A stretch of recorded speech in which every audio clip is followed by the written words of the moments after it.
López Obrador sin duda tiene la idea clara y concisa de desbaratar a México antes de dejar la presidencia en el 2024 si las elecciones no le favorecen. Lo que es peor, incluso si le favorecen.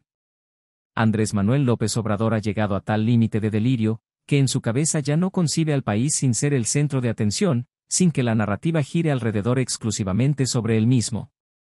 Es decir, una vez hayan culminado las elecciones, probablemente sí acceda a entregar el puesto, pero jamás el poder. Todo esto remonta ineludiblemente al periodo de gobierno que vivió México, conocido como Maximato. Un periodo de gobierno y política en la historia de México que comprende de 1928 a 1934, en el que fueron presidentes Emilio Portes Gil, Pascual Ortiz Rubio y Abelardo Rodríguez, y que culmina en el primer año del gobierno de Lázaro Cárdenas del Río, cuando es expulsado del país Plutarco Elías Calles en 1936.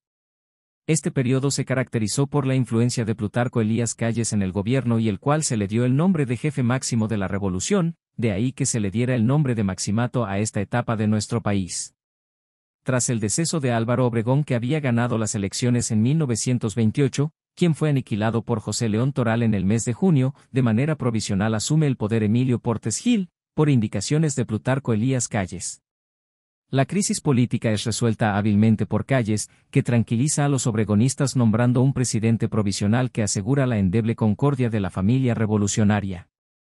Con mayor habilidad política, Calles anuncia la creación del Partido Nacional Revolucionario, ideado más que como un partido político como mecanismo de aglutinación de los heterodoxos grupos políticos.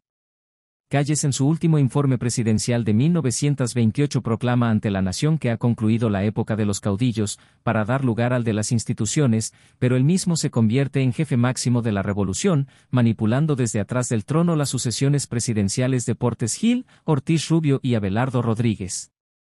El impulso revolucionario se atenúa notablemente en ese periodo conocido como el Maximato.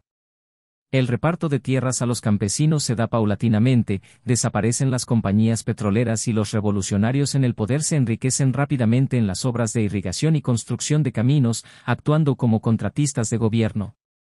Nuevas formas de explotación agrícola y ganadera aparecen en el noroeste de la República, incorporándose modernas técnicas y cultivos orientados a satisfacer la creciente y más diversificada demanda de alimentos de la Ciudad de México y su cada día mayor clase media. En estas tierras concentra recursos la gran familia revolucionaria en forma de presas, canales, nivelación de sueldos, electrificación y caminos. Es en este llamado Maximato gobernado por Plutarco Elías Calles, que era quien imponía al gobernante al que manipulaba a su antojo, es así que a estos presidentes impuestos por este personaje se les dio el sobrenombre de títeres o peleles, manejados por el jefe máximo. Este periodo llegó a su fin con el gobierno de Lázaro Cárdenas del Río, cuando logró expulsar del país a Plutarco Elías Calles, dando pie a Cárdenas comenzar realmente su gobierno, sin duda un antes y un después en la historia de México. Durante ese periodo, Plutarco Elías Calles, una vez culminó su administración en 1928, se aseguró de dejarle la silla a esos personajes débiles y enteramente manipulables de los que ya mencionamos, Emilio Portes Gil, Pascual Ortiz Rubio y Abelardo Rodríguez, quienes fueron más que sucesores, lacayos. Por aquella época los presidentes tenían su residencia en el castillo de Chapultepec, porque el Palacio Nacional había quedado estigmatizado por haber sido ocupado por Porfirio Díaz. Plutarco Elías Calles, quien en algún momento decidió mudarse justo frente al castillo de Chapultepec, continuó teniendo el poder absoluto sin tener ya el puesto constitucional de presidente.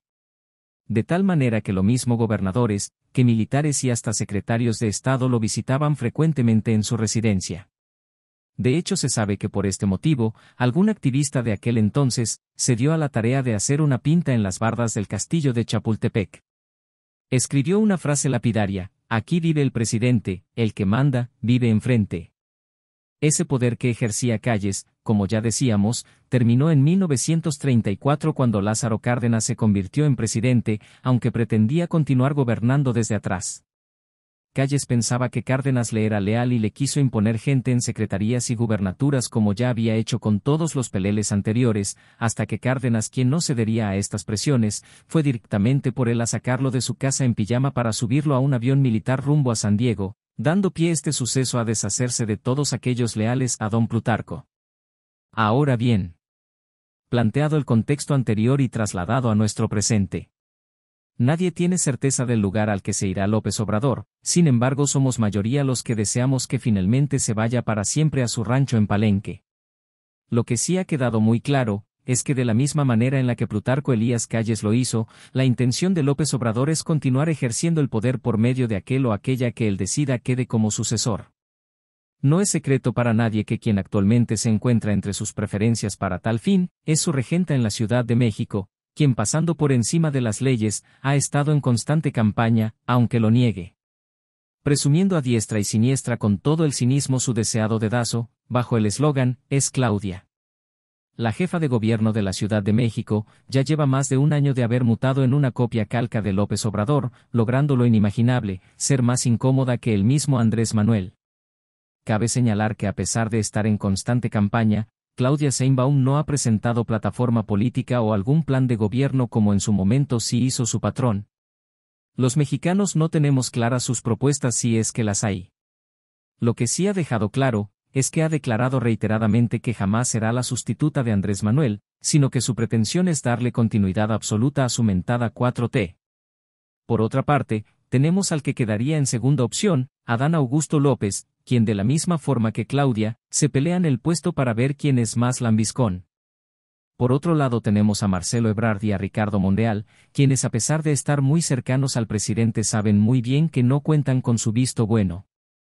Este martirio pinta para alargarse un buen tiempo. López Obrador pretende que hasta el último momento la atención del ojo público se mantenga en él. Una vez pierda reflectores veremos a ese Andrés Manuel en su papel de Plutarco, que esperemos por el bien de México no llegue a consolidarse. Mientras tanto, la pugna interna entre sus corcholatas es una batalla sin compasión y llena de traiciones.